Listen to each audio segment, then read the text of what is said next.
Hello, my name is Tom Davis.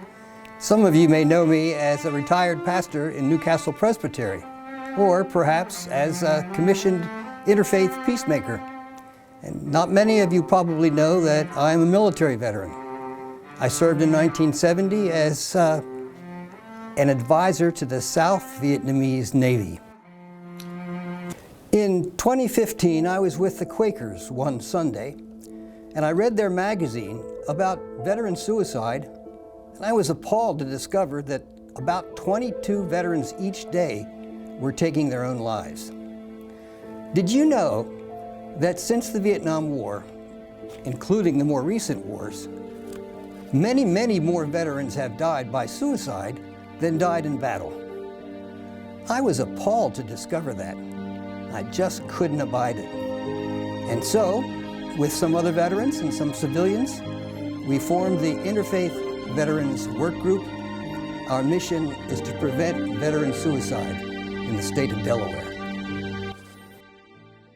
Another way of expressing our mission is to say that we welcome veterans home. You may think that's an odd thing to say. Why, isn't it easy to come home from war? Actually, it's not. Why? Well, we weren't sure exactly why. We had our own feelings, but we did a lot of reading, a lot of researching, and we found out some interesting things. One is that when you come out of war, and very quickly come home, you leave your warrior buddies behind. You don't feel too good about that. As bad as war was, you had a purpose for living, which was staying alive with them. That gave you great purpose for living. And it really made you feel very alive.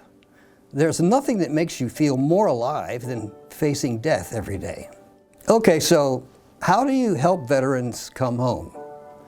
We discovered as simple a thing as learning how to breathe right. Sort of in the Eastern style of meditation. You breathe slowly and deeply. Some of us do that when we're seated, and others do it with the ancient rhythms of Tai Chi. I've heard some people say to veterans, with all sincerity, "Thank you for your service." And I know that that's meant well. But do you know that some veterans may feel not so good when you say that? Because some veterans may not be proud of what they did or failed to do while serving. So it might be more helpful to say something like this: welcome home.